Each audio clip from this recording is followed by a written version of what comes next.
Quand tu t'accordes véritablement de la valeur, les autres finissent par la voir aussi. Mais cela doit commencer de l'intérieur. En embrassant ta propre valeur, tu rayonnes de confiance et d'indépendance, ce qui attire naturellement les autres vers toi. Quand tu cesses de réagir au comportement et commences à répondre avec calme et lucidité, tu deviens magnétique. La maîtrise émotionnelle montre que tu es maître de toi-même. C'est à la fois puissant et attirant. Cela peut transformer la façon dont les autres te perçoivent et te valorisent. Le jour où tu cesses de chercher à être valorisé par quelqu'un d'autre est le jour où tu commences à obtenir son respect. Quand tu arrêtes de courir après l'approbation, tu crées l'espace nécessaire pour que les autres reconnaissent ta valeur d'eux-mêmes, ce qui suscite souvent un nouvel intérêt et une curiosité à ton égard. Dans la philosophie stoïcienne, ta valeur ne vient pas de l'approbation ou de l'attention des autres. Elle découle plutôt du fait de vivre en accord avec tes propres principes et vertus. Pour les stoïciens, l'estime de soi se construit de l'intérieur et ne peut être accordée de l'extérieur.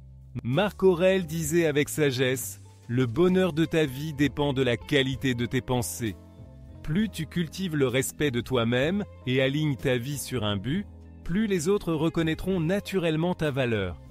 Considérons l'histoire de quelqu'un qui se sentait ignoré et peu apprécié, cherchant constamment la validation des autres. Il faisait tout pour impressionner, mais plus il essayait, plus il était ignoré. Ce cycle de recherche d'approbation devenait épuisant et son estime de soi s'effritait. Un jour pourtant, il décida de changer de perspective. Inspiré par les enseignements stoïciens, il commença à se concentrer sur sa propre croissance et son développement, réalisant que sa valeur venait de l'intérieur. Il travailla sur sa discipline personnelle, améliora ses compétences et vécut en accord avec ses valeurs. Au lieu de courir après l'attention, il se mit à s'honorer lui-même. Et alors, quelque chose changea. Les mêmes personnes qui l'ignoraient commencèrent à le remarquer. En cultivant l'estime de soi, il devint plus attirant, non pas parce qu'il cherchait la validation, mais parce qu'il n'en avait plus besoin. Il avait trouvé sa force dans sa valeur intrinsèque. La maîtrise émotionnelle, cesser de réagir, commencer à répondre. Quand on se sent sous-estimé, il est facile de laisser les émotions prendre le dessus. Frustration, blessure, colère peuvent nous rapidement surgir et nous pousser à réagir impulsivement. Mais les stoïciens croyaient que le véritable pouvoir vient de la maîtrise émotionnelle. Comme le disait Épictète, ce n'est pas ce qui t'arrive qui importe, mais la manière dont tu y réagis. La capacité à contrôler tes réponses, plutôt que de réagir émotionnellement, est l'un des outils les plus puissants pour construire des relations solides et regagner le respect. Imagine quelqu'un qui se sentait constamment négligé par son partenaire, toujours en attente d'attention ou de validation qui ne venait presque jamais. Autrefois, il réagissait avec colère ou tristesse, exprimant ses frustrations de manière à éloigner encore plus l'autre. Mais après avoir découvert le stoïcisme, il apprit à aborder la situation autrement. Au lieu de réagir émotionnellement, il prit l'habitude de faire une pause, de réfléchir, puis de répondre calmement. Un soir, alors qu'il se sentait particulièrement ignoré, il aborda la conversation avec clarté et confiance, exprimant ses sentiments sans se laisser envahir par ses émotions. Son calme surprit son partenaire, et au lieu d'une dispute habituelle, une discussion constructive s'engagea. Avec le temps, ce changement transforma la relation. Il fut désormais perçu comme posé, confiant et émotionnellement fort.